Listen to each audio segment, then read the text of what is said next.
सो hey guys what's up. स्वागत है आपका फिर से हमारे चैनल पर। और इससे पहले हमने स्क्वायर और स्क्वायर रूट और क्यूब रूट को देख लिया था, उसका काफ़ी सारा थ्योरी कराया था। और इससे पहले वाले वीडियो में तो हमने कुछ क्वेश्चंस भी किए थे, 3 क्वेश्चंस है। अब हम आते हैं चौथे क्वेश्चंस पे। हमने बहुत सारे क्वेश्चंस करने हैं, ठीक है। आप चौथे क्वेश्चन पे हम राइट आते हैं, the smallest number which 16 should be multiplied to make it a perfect cube. ऐसा कौन सा सबसे स्मॉलेस्ट नंबर है जिससे 16 को मल्टीप्लाई किया जाए ताकि वो परफेक्ट क्यूब बन जाए। ओके सबसे पहले हम 16 का टेबल देखते हैं, ठीक है। क्योंकि सबसे स्मॉलेस्ट नंबर मल्टीप्लाई करना तो 16 इंटू 1 कितना हो जाएगा 16। क्या 16 परफेक्ट क्यूब है? नहीं है। 16 इंटू 2 32। क्या 32 एक परफेक्ट क्यूब है? नहीं है। 16 इंटू 3 48। 48 क्या परफेक्ट क्यूब है? नहीं है, ठीक है। और हम फिर आते हैं 16 इंटू 4, ये क्या हो जाएगा 64। ये परफेक्ट क्यूब तो है क्योंकि 4 का क्यूब ही तो 64 देता है, ठीक है। तो हम जो सबसे स्मॉलेस्ट नंबर है जो 16 से डिवाइड होना चाहिए ताकि परफेक्ट क्यूब दे दे, वो नंबर 4 है। ओके, आप इसको देख लो, ठीक है। अभी लेवल 1 के ही क्वेश्चन है, उसके बाद अभी तुरंत ही हम अच्छे क्वेश्चन फिर से बनाएंगे। Okay guys, so the square of a proper fraction is always dash than itself. Okay, तो प्रॉपर फ्रैक्शन क्या होता है? क्या को बता सकता है मुझे कमेंट सेक्शन में? ऐसे मैं भी तो बताऊंगा ही। प्रॉपर फ्रैक्शन उसे कहते हैं, ठीक है। Proper fraction a by B के फॉर्म में रहता है, ठीक है, वेर b तो नॉट इक्वल टू 0 होगा ही।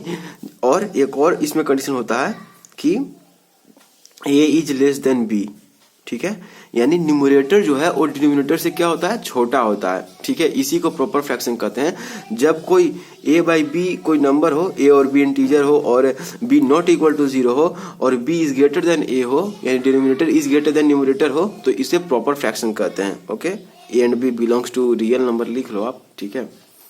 तो the square of a proper fraction is always smaller, okay, smaller या लेस देन, लेस होगा। क्यों?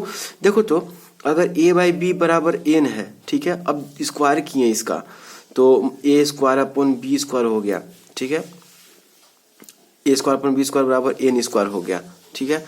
अब इसको मान लो ये m है ना, a square by B square m हो गया और a बाई बी बराबर n है और m बराबर क्या है a square upon B square. अब एक चीज देखो, अब b जो नंबर होगा, ठीक है, b जो नंबर होगा b वो तो पहले से ही बड़ा है a से।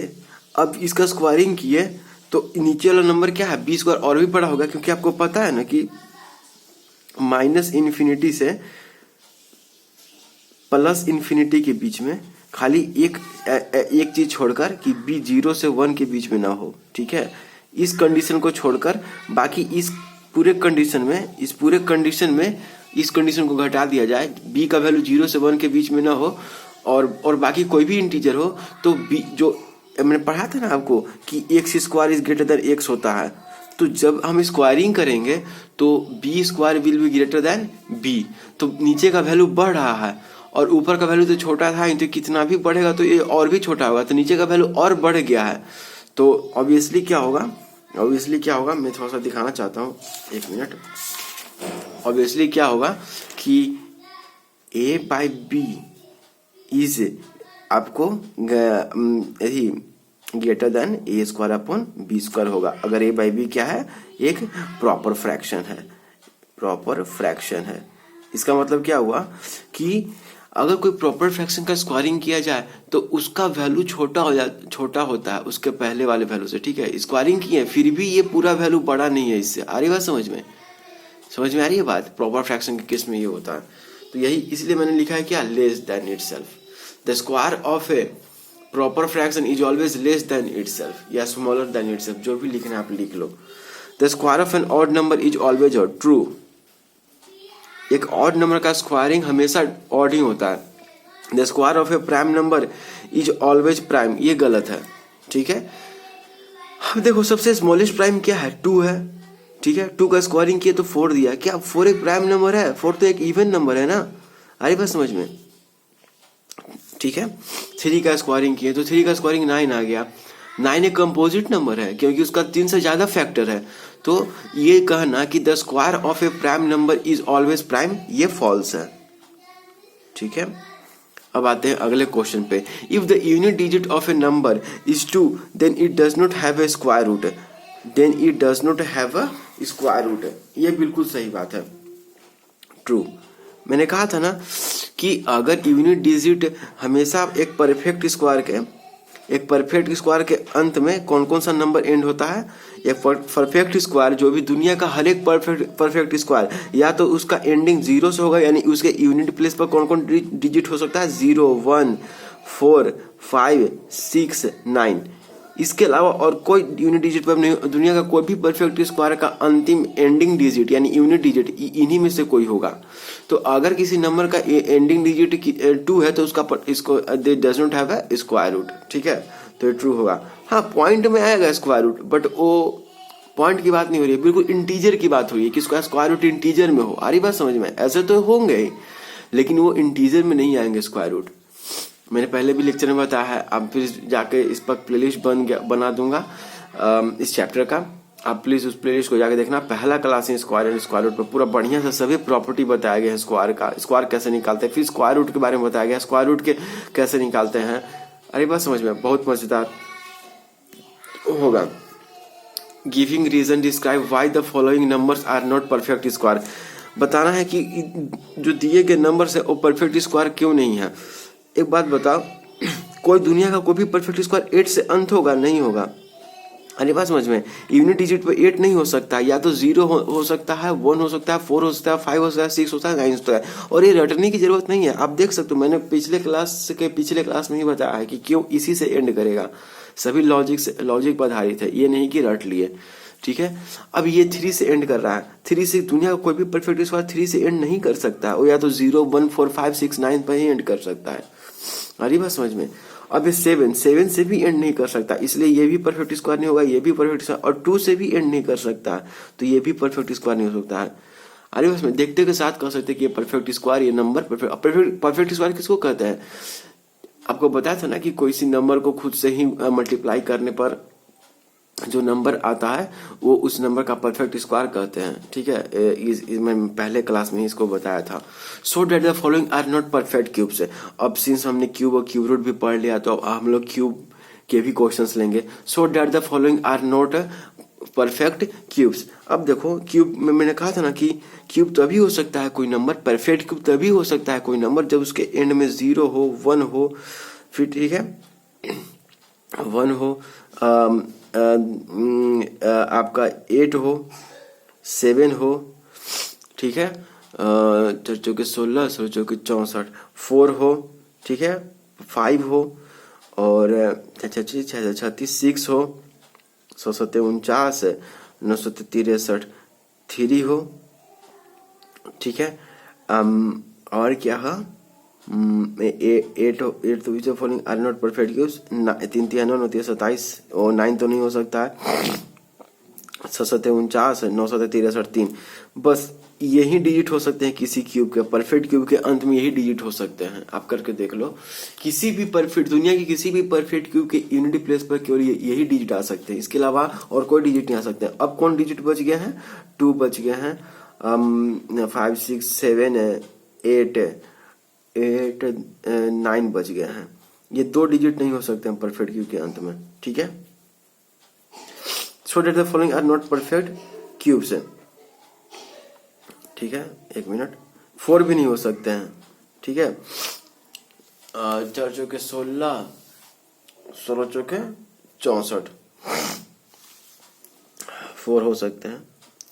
ठीक है, तो हमको देखना है कि आर नॉट परफेक्ट क्यूब 54 का अगर हम इस क्यूब रूट निकालें तो अच्छा कोई परफेक्ट क्यूब है नहीं, क्योंकि देखो तो अब 3 3 9 9 27, 3 का क्यूब कितना होता है? 27 होता है। 4 का क्यूब कितना हो जाएगा? 64 हो जाएगा। लेकिन यहाँ 54 बीच में ही आ रहा है, 27 और 64 के बीच में आ रहा है, और ये 54 दिया हुआ है, तो इसका कोई परफेक्ट क्यूब नहीं होगा, पॉइंट में आएगा। ठीक है, 3 पॉइंट कुछ इसका आंसर आएगा अगर क्यूब रूट निकालना है, तो ये परफेक्ट क्यूब नहीं है। फिर 8 है, तो यूनिट डिजिट में 8 है, तो हो सकता है ये क्यूब हो, बट ये क्यूब नहीं होगा, क्योंकि मैंने पहले भी कहा था एक चीज कि ठीक है ये 8 होगा, तो इसके यूनिट डिजिट में क्या होगा, 88 64 है, 8 चौके 32 है, 2 भी हो सकता है, 1 मिनट, 2 भी हो सकता है, ठीक है, 3 3 9 9 नहीं हो सकता, तो 8 है इसका यूनिट डिजिट प्लेस पे। तो हो सकता है कि ये परफेक्ट क्यूब हो। मैंने कहा था ना कि ये सभी नंबर परफेक्ट क्यूब आ सकते हैं, लेकिन इससे पहले में हमने एक मेथड आपको बताया था, और मेथड क्या था कि सीधे क्यूब रूट निकालने का, ठीक है। मैंने कहा था कि शुरू के 3 डिजिट देखना, अंतिम के 3 डिजिट देखना, और उसके यूनिट प्लेस पर देखना। तो 8 है तो 8 लिख दिए, और 3 डिजिट के बाद और कोई डिजिट है नहीं है, तो होता तो हम क्या करते, उसको लिखते और उसको चेक करते कि किन किन क्यूब्स के बीच में आता है, ठीक है। अब ये 8 ही क्यों लिखा हुआ है, और 8 का तो क्यूब कितना होता है, 512 होता है, शायद होता है, ये 648 है, तो ये क्यूब नहीं है, 2058, ठीक है। ये 8 आ रहा है तो क्यूब हो सकता है, तो इसके यूनिट डिजिट पे 3 डिजिट शुरू का देखते हैं, तो ये 8 हो गया। अब एक बचता है अंतिम में 2, तो 2 1 क्यूब से तो बड़ा है, लेकिन 2 क्यूब से छोटा है, 2 क्यूब आउट होता है, तो यहाँ 2 यहाँ 1 लिखेंगे। क्या 18 का क्यूब 2058 होता है, नहीं होता है। 18 का क्यूब मुझे बताइए कमेंट सेक्शन में कि यहाँ 2 लिखाएगा, सॉरी यहाँ 2 लिखाएगा, ठीक है, 2 लिखाएगा, और यहाँ 12 लिखाएगा। तो क्या 12 का क्यूब 2058 होता है, नहीं होता है। 12 का क्यूब होता है 1728, ठीक है। अरे बात समझ में, मैंने पहले कहा था कि 2 के क्यूब, अगर किसी नंबर का यूनिट प्लेस पर 2 हो तो उसका क्यूब निकालेंगे तो उसके यूनिट प्लेस पर 8 होगा, या और वाइस वर्सा, यानी और किसी नंबर के यूनिट प्लेस पे 8 होगा तो उसका क्यूब निकालेंगे तो उसके यूनिट प्लेस पर 2 होगा। और फिर 3 और 7 में भी इसी तरह का रिलेशन था कि अगर किसी नंबर के यूनिट प्लेस पर 3 होगा तो उसका क्यूब निकालेंगे तो उसके यूनिट प्लेस पर 7 होगा, और किसी नंबर के यूनिट प्लेस पर 7 है, उसका क्यूब निकालेंगे तो उसके यूनिट प्लेस पर कौन सा डिजिट होगा, 3 होगा। कितने बार बताया गया है। फिर 72 खुद में एक क्यूब नहीं है, कैसे 72 देखो आप खुद से, 1 का क्यूब 1, 2 का क्यूब आपका 8 हो जाएगा, 3 का क्यूब 27, 4 का क्यूब 64, और 5 का क्यूब 125। 72 कोई परफेक्ट क्यूब तो है नहीं, तो ये भी नहीं होगा। अब आते हैं find the cube root of the following by finding the digit in the unit and tenth place, ठीक है। इस मेथड को हमने पहले भी बनाया, प्लीज पिछले वाला क्लास जाके देखो, इसका प्लेलिस्ट बना दिया जाएगा, ठीक है। तो अब इसका हमको क्यूब रूट निकालना है, याद रखें, अगर ये परफेक्ट स्क्वायर होगा तो इसका क्यूब रूट निकल जाएगा, वो भी हम केवल यूनिट पर। तो शुरू के 3 डिजिट देखते हैं, तो अंत में 2 है, इसका मतलब उस क्यूब रूट की यूनिट प्लेस पर जरूर 8 होगा, ठीक है। फिर हम इसको देखते हैं, फिर उसके बाद जो भी डिजिट बचता है हम उसको देखते हैं। 110 बचा, और 110 कहाँ किस किस क्यूब के बीच में आता है 110, ध्यान देना, किसके किस में, 125 है, तो 4 के क्यूब से तो छोटा बड़ा है 110 है, लेकिन 5 के क्यूब से छोटा है, क्योंकि 4 का क्यूब 64 होता है और 5 का क्यूब 125 होता है, तो ये दोनों के बीच में आ रहा है 110। आ रही बात समझ में। तो यहाँ हम 4 लिखेंगे, क्यों, क्योंकि ये 4 हमें एक छोटा वाला लेना है, बड़ा वाला नहीं लेना है, तो हम क्या लिखें 4। तो ये जरूर न जरूर क्या होगा, ये 1,10,592 ये किसका क्यूब है, 48 का क्यूब है। आप करके देख लेना, ठीक है। उसी तरह हम इसको करते हैं, तो ये 8 है और शुरू का 3 डिजिट देखते हैं, तो ये 8 है, तो जरूर जो क्यूब रूट होगा उसकी यूनिट प्लेस पर 2 होगा। मैंने कहा था ना वाइस वर्सा रिलेशन होता है, 2 होता है तो 8 होता है, 8 होता है तो 2 होता है, 3 है तो 7 होगा, 7 होगा तो 3 होगा, ठीक है, ठीक है। 5 होगा तो 5 ही होगा, 6 होगा तो 6 ही होगा, 1 होगा तो 1 ही होगा, 1 होगा तो 1 ही होगा, 0 होगा तो 0 होगा, 0 होगा तो 0 ही होगा। उसके बाद हम इस चीज को देखें, 32 किन किन क्यूब्स के बीच में आता है, तो 3 के क्यूब से तो छोटा है 32, सॉरी बड़ा है 32, क्योंकि 3 का क्यूब 27 देता है, लेकिन 4 के क्यूब से क्या है, छोटा है, 4 का क्यूब 64, तो यहाँ पर क्या लिखेंगे, 3 लिख देंगे। ये जो 32,768 है जरूर 32 का क्यूब है। आ रही बात समझ में। तो ये इसका क्यूब रूट क्या हो जाएगा, 32, इसका क्यूब रूट क्या हो जाएगा, 48। ध्यान देना 48 ही हमारा आंसर है, ये 32 आंसर है। और इसके 3 डिजिट देखते हैं, 4 है, तो सबसे पहले हम क्या करेंगे, 4 रहता है तो हम क्या करते हैं, 6 चौके 24 है, और 6 चौके 24 है, 1 मिनट, 6 36, 6 36 है, 4 4 चौके 16, 16 चौके 64, तो इसका जरूर क्या होगा, यूनिट प्लेस पे क्या होगा, 4 होगा। आजी बात समझ में, जो भी क्यूब रूट आ रहा है इसका, ये 2744 का क्यूब रूट जो भी होगा उसका इवन प्लेस पर जरूर 4 होगा। और फिर 2 है तो किन किन क्यूब्स के बीच में आता है, 2 1 क्यूब से तो बड़ा है लेकिन 2 क्यूब से छोटा है। अरे तो यहाँ 1 ले लेंगे, तो ये जो 2744 है इसका क्यूब रूट जरूर 14 होगा। अरे बात समझ में, 14 ये आंसर हो गया हमारा।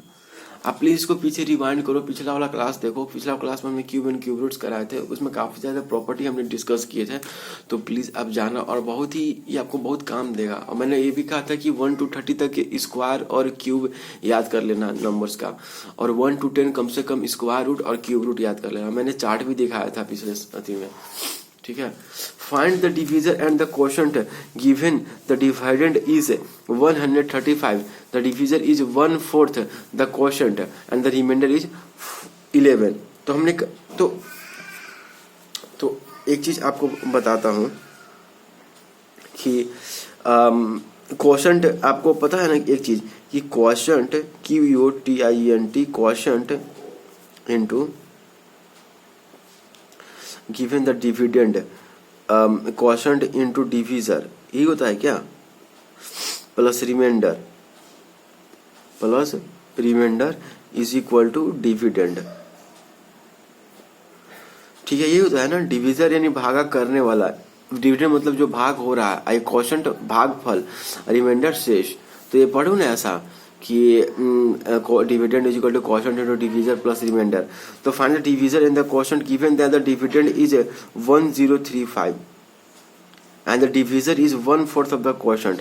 Divisor is 1/4 of the quotient को x मान लिए, तो डिविजर कितना हो जाएगा, x/4, तो x इंटू x/4 हो जाएगा। आ रही बात समझ में, क्वोशंट x मान लिए तो डिविजर x/4 हो जाएगा, और प्लस रिमाइंडर 1, तो x² / 4 इज इक्वल टू क्या हो जाएगा, ये 11 इधर जाएगा। अब लीनियर इक्वेशन लगा, लीनियर इक्वेशन आप लोगों ने पढ़ा होगा, ठीक है, 7 में ही पढ़ना था।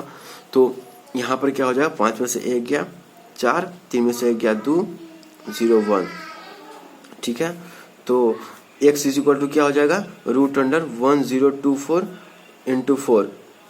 तो 1024 ये किसका थी होता है, 32 का होता है, याद है, 32 का स्क्वायर ही तो 1024 होता है। अब आपको कैसे पता, तो मैंने थोड़ा सा इतने सारे प्रॉब्लम्स बनाए हैं कि मुझे हमेशा, तो हमने इतने सारे प्रॉब्लम बनाए कि हमें बहुत सारे चीज याद हो जाते हैं। तो 32 का स्क्वायर ही 1024 देगा। आ रही बात समझ में, तो 32 आप नहीं है तो करके देख लो, 2 2 जा 4, 3 2 जा 6 6 12 हाथ वाला 3 3 9 1 10, तो x बराबर क्या हो जाएगा, आपको पता है ना कि square root of x into Y is equal to square root of x into square root of Y होता है। ये प्रॉपर्टी पढ़ा था, ये प्रॉपर्टी मैंने बताया था, square root of x into Y is equal to square root of x into square root of Y. अब देखो x इज इक्वल टू क्या हो जाएगा, अब देखो जब भी स्क्वायर रूट से थी होगा, अब जब भी स्क्वायर रूट से कोई अंदर से कोई बाहर अथी आती है, ठीक है, तो +-32 लिखते हैं, ठीक है, +-32 लिखेंगे, याद रखना, यहाँ केवल 32 नहीं लिखाएगा, +-32 लिखाएगा, लेकिन हम लोग अपने अथी के लिए, ठीक है, 32 लिखते हैं अभी, इंटू 2 दूनी, इसका 4 का 2 हो जाएगा, यहाँ कि +-2 लिखेंगे, आगे मैं बताऊंगा ये क्यों लिखता हूँ। 2 दूनी 4, 3 दूनी 6, 64, तो x इज इक्वल टू 64, यानी क्वोशंट क्या है, QUOTIENT, क्वोशंट बराबर x माने थे, अब x कितना है 64 आंसर। और हमारा और क्या था, डिवीजर बराबर था x/4, और तो x/4 x 64 हो आया था, तो क्या हो जाएगा 16, तो डिवीजर कितना आ गया 16, तो क्वेश्चन 64 आंसर और डिवीजर 16 आ गया, ये आंसर हो जाएगा। आगे बात समझ में, इसको अब आप पूछ सकते हो कि इसका +-32 लिखना चाहिए था, इसको +-2, हालांकि अगर दोनों सेम ही आता, क्योंकि एक बार अगर यहाँ मैंने -32 लिखा होता, -32 इंटू -2 करता, ठीक है, तो ये भी तो 64 ही देता ना, समझ में आ रहा है। एक बार हमने +32 इंटू +2 किया तो 64 आया, एक बार हमने माइनस लिया इसका तो -32 इंटू -2 करेंगे तो भी 64 ही देगा। अरे बात समझ में, इसीलिए मैंने ये भी यही चीज लिया, ठीक है। आते हैं हम दूसरे सवाल पे, ठीक है। इन अ 5 digit number 1B6A3, A is the greatest single digit perfect cube and twice of it exceeds by 7, then the sum of the number and its cube root is. अब आप वीडियो को पॉज करो और आप प्लीज इस सवाल को खुद से ही अटेम्प्ट करो, ठीक है, क्योंकि अगर जब तक खुद से आप नहीं करोगे तब तक कोई फायदा नहीं होगा। सो इन ए 5 digit number A is the greatest single digit perfect cube. दुनिया का कौन सा ऐसा नंबर है जो सबसे greatest single digit perfect cube है? तो ए बराबर 8 होना चाहिए, क्योंकि 8 ही ग्रेटेस्ट सिंगल परफेक्ट क्यूब है। क्योंकि इसके बाद जो परफेक्ट क्यूब आता है वो 27 आता है। आर्ट्स में 8 क्या है, 2 का क्यूब होता है, और 27 3 का क्यूब होता है, ठीक है। एक 1 है भी, 1 किसका क्यूब है, 1 का ही क्यूब है। लेकिन क्या है, greatest single perfect digit perfect cube है? नहीं, ग्रेटेस्ट सिंगल परफेक्ट क्यूब कौन सा है, 8 है। तो जरूर ए का वैल्यू क्या होगा, 8 होगा, क्योंकि इसके बाद जो हमें परफेक्ट क्यूब मिल रहा है और 2 डिजिट का मिल रहा है। आ रही बात समझ में, ठीक है। तो ए बराबर 8 हो गया। और उसके बाद क्या लिखा है, and twice of it exceeds by and twice of it exceed by 7, ठीक है। सो गाइस यहाँ पर एक करेक्शन कर लेना कि twice of it exceeds B, ठीक है। ये जो वो जो संख्या है वो क्या है, 1b6a3। ये 5 डिजिट का एक नंबर है, हमें ये नहीं पता, लेकिन अब पता चले कि ये 8 होगा। और क्या लिखा हुआ है, एक इन्फॉर्मेशन और दिया हुआ है कि ट्वाइस ऑफ इट है, किसका ट्वाइस, ए का ट्वाइस। ए का वैल्यू क्या है, 8 है, तो 8 का ट्वाइस क्या होगा, 16 होगा। Twice of it exceeds B by 7, यानी कि बी का जो वैल्यू है वो 16 मतलब 16 बराबर बी प्लस क्या होगा, 7 होगा। बी का वैल्यू क्या है, वो 16 से 7 कम है, यही बोल रहा है ना। इन 5 डिजिट नंबर, 5 डिजिट नंबर कौन है, 1b6a3। ये is the greatest single digit perfect cube and twice of it exceeds B by 7। तो ट्वाइस ऑफ ए कितना, 16, and it exceeds B by 7, यही ना होगा। एक्सीड्स है 16 जो है वो एक्सीड करता है बी को 7 से, तो बी का वैल्यू कितना आ जाएगा, 9 आ जाएगा। ए का वैल्यू 8 आ गया।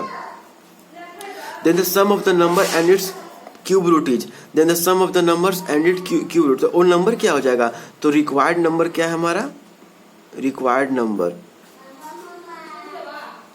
1b6a3 था। अब हम वैल्यू पुट कर देते हैं 1 9, बी का वैल्यू 9, 6, ए का वैल्यू 8 और 3 दिख रहा है। ये नंबर आएगा और इसका क्यूब रूट हमको निकालना है। तो इसके लिए आसानी से हम निकाल सकते हैं कि हमको पता है कि ये कोई नंबर है, परफेक्ट क्यूब है, तो इसका क्यूब रूट हमको निकालना है। तो सबसे अंतिम के 3 डिजिट देखते हैं, अंतिम के 3 डिजिट का यूनिट प्लेस देखते हैं। तो 3 है, इस प्लेस पर 3 है, इसका मतलब जरूर जो क्यूब आएगा, क्यूब रूट आएगा, उसके यूनिट प्लेस पर क्या होगा, 7 होगा। अब ये हम 19 को देखते हैं जो बच गया है। तो 19 किस किस क्यूब के बीच में आता है, 19 2 के क्यूब से तो बड़ा है 19, लेकिन 3 के क्यूब से क्या है, छोटा है। तो क्या करेंगे हम लोग, यहाँ पर 2 लिख देंगे, क्योंकि हम छोटे वाले को प्रेफर करते हैं। तो इसका मतलब क्या हुआ कि इस नंबर का 19683 का जो क्यूब रूट है वो क्या है, 27 है। अब क्वेश्चन क्या कहा है कि उस नंबर और उसके क्यूब रूट का सम करो। तो कितना आएगा, 7 3 10, 8 2 10 1 11, 6 1 7, 9 की 9 19। तो ये हमारा आंसर हो जाएगा, ठीक है। आंसर ने क्या कहा था, then the sum of the number of it, then the sum of the number and its cube root is कितना होगा। तो यहाँ पर कितना होगा, 19710, यही हमारा आंसर हो गया। आरी बात समझ में क्या किया, ये चीज आप फिर से इसको अधिक करके देखना, ठीक है, ठीक है, इसको करके देखना। वीडियो काफी लंबा हो गया, तो इसके बाद हम अगले में सॉल्व करेंगे, ठीक है। अब ये जो क्वेश्चन अगला बार है, आप इसको देख भी लो और आप इसको कमेंट सेक्शन में इसका आंसर भी बता सकते हो, क्योंकि ये इस क्वेश्चन से लेकर आगे के सब क्वेश्चन हम क्या करेंगे, आगे डिस्कस करेंगे। और जो भी क्वेश्चन आ रहे हैं प्लीज आप उसको खुद से ही ट्राई करना, नहीं तो फिर कोई फायदा नहीं होगा। तो thank you guys for watching this, have a great day ahead. अच्छा लगा तो चैनल को लाइक शेयर सब्सक्राइब करो, थैंक यू।